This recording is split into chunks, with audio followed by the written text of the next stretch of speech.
तो आज का हमारा टॉपिक है cipher block चेनिंग mode. Cipher block चेनिंग mode जो मैंने आपको ब्लॉक साइफर का टॉपिक करवा रही थी उसी से रिलेटेड टॉपिक है। उसमें हमने उस दिन ब्लॉक साइफर्स का भी कर लिया था और उसके साथ साथ हमने ईसीबी, ठीक है, ईसीबी का भी हम कर चुके थे। और ब्लॉक साइफर का सेकंड पॉइंट है इसमें साइफर ब्लॉक चेनिंग मोड, ठीक है। तो जो हमें ईसीबी में लिमिटेशंस आई थी, लिमिटेशंस क्या थी कि ईसीबी में हम कोई भी मतलब वेक्टर्स यूज़ नहीं करते थे, जिसके कारण क्या था कि कोई भी आसानी से हैकर्स जो है हमारे मैसेज को रीड कर सकता था। तो थोड़ी उसमें प्रॉब्लम थी, ईसीबी में लिमिटेशन थी इसकी।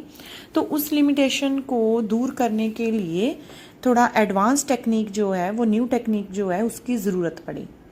तो वो न्यू टेक्निक क्या थी? साइफर ब्लॉक चेनिंग मोड, ठीक है।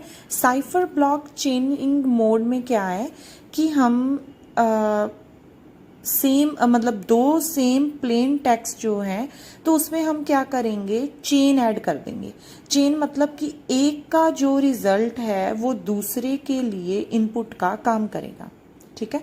तो इसके लिए हम देखते हैं कि इसमें क्या है कि हम इसमें एक इनिशियलाइजेशन वेक्टर का यूज़ करेंगे। मैं आपको एक फिगर दिखाती हूँ। हाँ, इसमें आप देख सकते हैं कि जो स्टार्टिंग है, देखिए आप, इसमें P1 हमारे पास तीन प्लेन टेक्स्ट है, ठीक है, P1, P2 एंड Pn तक, ठीक है। तो उसके लिए हमने क्या किया है, एक्सॉर ऑपरेशन का यूज़ किया है, ठीक है। जब हम एक्सॉर ऑपरेशन का यूज़ करेंगे, इसमें हम सबसे इनिशियल, जो सबसे पहला हमारा प्लेन टेक्स्ट है, उसके लिए ही ये यूज़ होगा, सिर्फ इनिशियल वेक्टर, ठीक है। तो इनिशियलाइजेशन वेक्टर है क्या? एक तरह का पैटर्न ही है, सीक्रेट कोड ही है जो हम इंक्रिप्शन के पहले यूज़ करेंगे। इंक्रिप्शन में भी एक कोड यूज़ होगा, बट उसको हाई सिक्योरिटी देने के लिए हम क्या करेंगे, इसमें एक इनिशियलाइजेशन वेक्टर का यूज़ करेंगे, ठीक है। तो इनिशियलाइजेशन वेक्टर है क्या कि इसमें वो हाई सिक्योरिटी जो है वो इसको दे देता है टेक्स्ट को। जो हम ईसीबी में किया था उसमें हमने आईवी का यूज़ नहीं किया था, बट ये सीबीसी में उसकी लिमिटेशंस थी, उन लिमिटेशंस को दूर करने के लिए हमने आईवी का यूज़ किया है, ठीक है। तो इनिशियलाइजेशन वेक्टर लगाएंगे, जो एक्सॉर का रिजल्ट आएगा। एक्सॉर जो आईवी से एरो जा रहा है प्लस साइन, मतलब इसको, इस साइन को हम बोलते हैं एक्सॉर साइन। ये मैंने आपको ईसीबी में दिखाया था सारा करके, ठीक है। तो इसमें जो आईवी में हमने एक्सॉर का जो रिजल्ट आएगा वो हम इंक्रिप्शन में यूज़ करेंगे। इंक्रिप्शन में यूज़ करके उसके लिए अलग से एक की लगाई जाएगी, ठीक है। तो अलग से एक की का हम इसमें यूज़ करेंगे, तो वो की जो है फिर उसे साइफर टेक्स्ट में कन्वर्ट कर देगी। वो जो साइफर टेक्स्ट है वो नेक्स्ट जो मैसेज है उसके लिए एक्सॉर का काम करेगा। जो साइफर टेक्स्ट का साइफर टेक्स्ट मतलब कोडेड फॉर्म में हमें चला गया, ठीक है। मैसेज जो है हमारा प्लेन मैसेज था वो कोडेड फॉर्म में साइफर टेक्स्ट में चला गया। तो वो साइफर टेक्स्ट क्या है, दोबारा से सेकंड प्लेन टेक्स्ट के ऊपर जाएगा और उस पे एक्सॉर ऑपरेशन जो है परफॉर्म करेगा, क्योंकि सबसे पहले P1 में हमारे पास कोई भी साइफर टेक्स्ट नहीं था, तो उसके लिए हमने इनिशियलाइजेशन वेक्टर का यूज़ किया।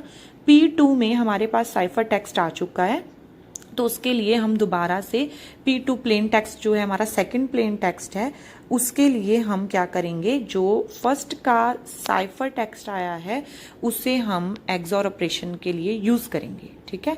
तो जो इसका रिजल्ट आएगा एक्सॉर का सेकंड का, वो सेकंड की इंक्रिप्शन के लिए यूज़ किया जाएगा और उस पर दोबारा से की लगाई जाएगी, ठीक है।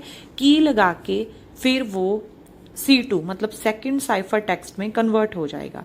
ये जो सेकंड साइफर टेक्स्ट है वह नेक्स्ट वाले साइफर टेक्स्ट प्लेन टेक्स्ट के लिए हम यूज करेंगे, ठीक है। इसमें आप देख रहे होंगे कि Cn-1 है, थर्ड में Cn-1 है।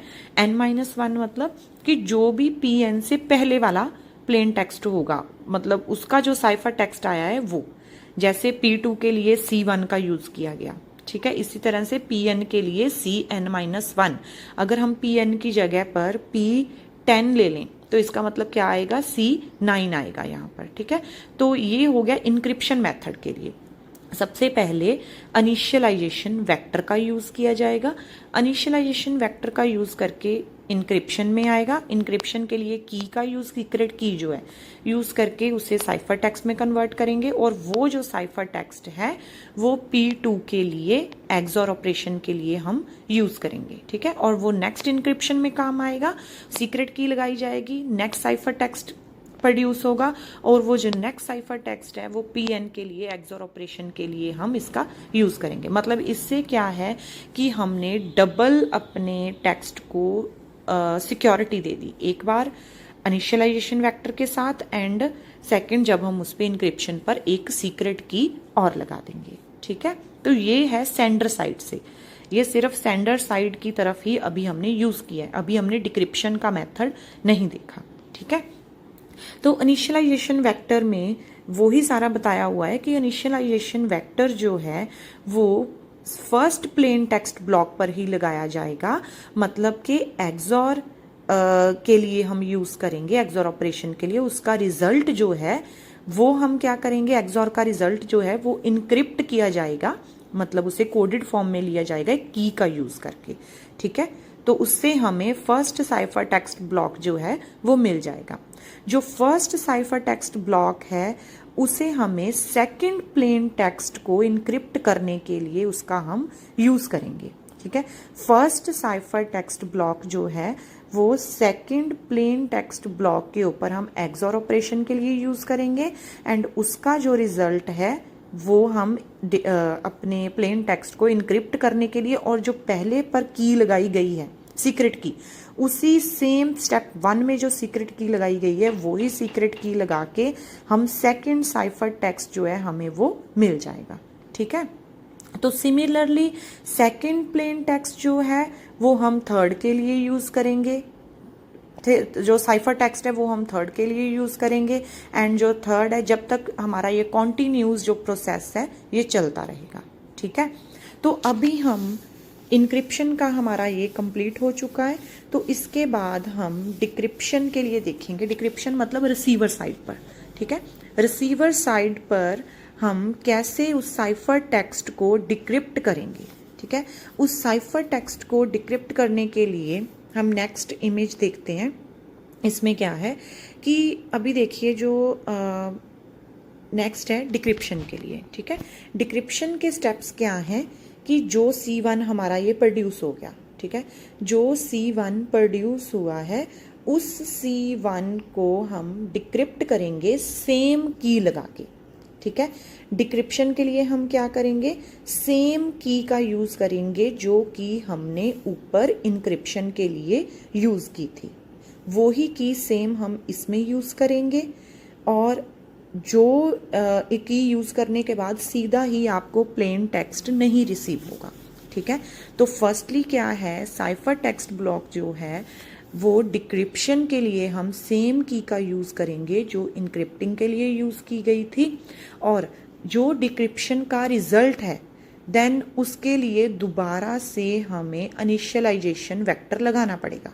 ठीक है, तो इनिशियलाइजेशन वेक्टर दोबारा से लगा के हमें प्लेन टेक्स्ट जो है वो रिसीव होगा।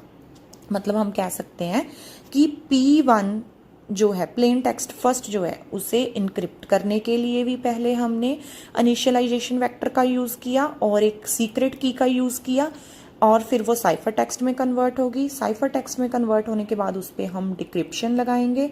डिक्रिप्शन के लिए सेम सीक्रेट की का यूज करेंगे। जब वो सीक्रेट की लग गई तो हमें सीधा ही वो प्लेन टेक्स्ट नहीं रिसीव होगा, उसके लिए हम क्या करेंगे, दोबारा से इनिशियलाइजेशन वेक्टर का यूज करेंगे। ठीक है, मतलब एक्सऑर ऑपरेशन दोबारा से परफॉर्म करना पड़ेगा, वो करके उसका जो रिजल्ट है हमें प्लेन टेक्स्ट में रिसीव हो जाएगा। ठीक है, तो अभी जो C1 हमने, यही वाली C1 जो हम ऊपर लेके गए थे, ऐसे मतलब सेकंड प्लेन टेक्स्ट के लिए एक्सऑर ऑपरेशन के लिए हमने जो C1 यूज की थी साइफर टेक्स्ट, वो ही सेम साइफर टेक्स्ट हम नेक्स्ट डिक्रिप्शन के लिए भी यूज करेंगे। आप इन दोनों इमेजेस में देख लें, C1 जो है वो P2 के लिए एक्सॉर ऑपरेशन के लिए हम यूज कर रहे हैं, ठीक है।